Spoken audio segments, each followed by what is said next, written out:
Good afternoon, sir.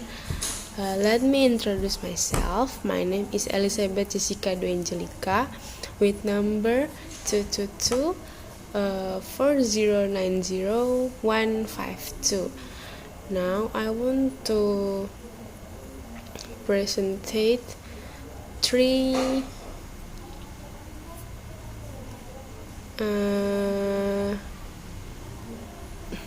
assignment from Mr. Budiantoro. 1. Introduction.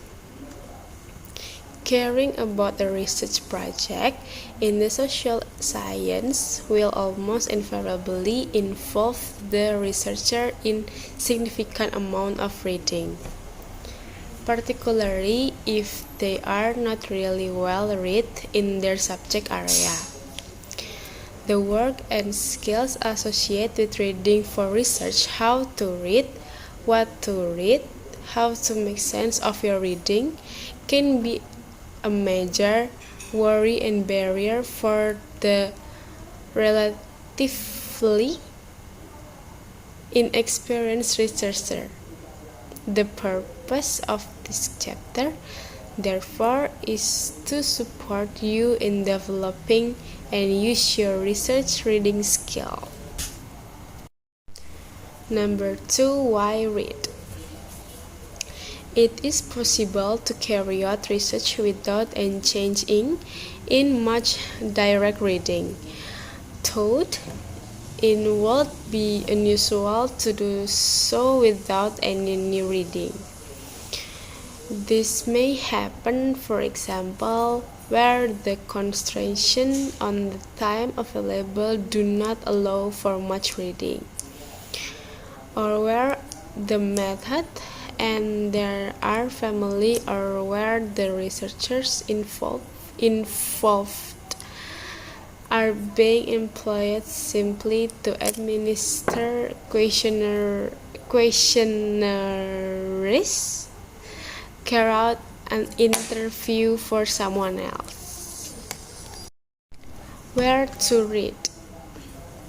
The obvious place, at least up until the last few years, may seem to be the library, particularly if you are doing a research project in academic setting. Library come, of course, in different guises. They may be wide-ranging or specialized resource, general or academic in function, for reference only, or available for borrowing. This last distinction highlights a critical point, that of access. While public libraries are available to everyone, and university libraries normally allow access to all bona fide researchers, some may impose restrictions or borrowing or change fees, and others may prohibit access altogether. What I research with the title "Can We Get Together? Fat Kids and Physical Education." Fat kids enjoy physical education in school. Uniforms that do not fit, activities that have not been modified for fat body, taunting from peers and anti-fat bias from teacher, all of the results in hostile environment that remove the joy associated with movement and exercise for fat kids.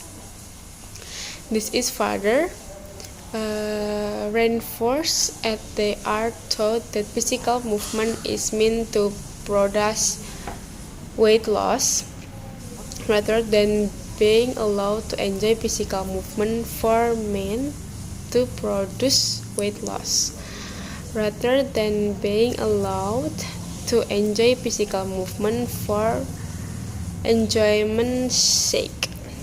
This approach is counterproductive to supporting fat kids to engage in physical activity, but understandable given the obesity epidemic lens that frames how we think about fatness, health, and activity. Using autoethnography, this article explores the thing about fatness, health, and activity. This article explored the author experience with physical education and concludes with suggestions as to how to create the positive space for fat kids and in the educational setting. Thank you for listening to me. I am Elisabeth Angelica saying goodbye and have a nice day.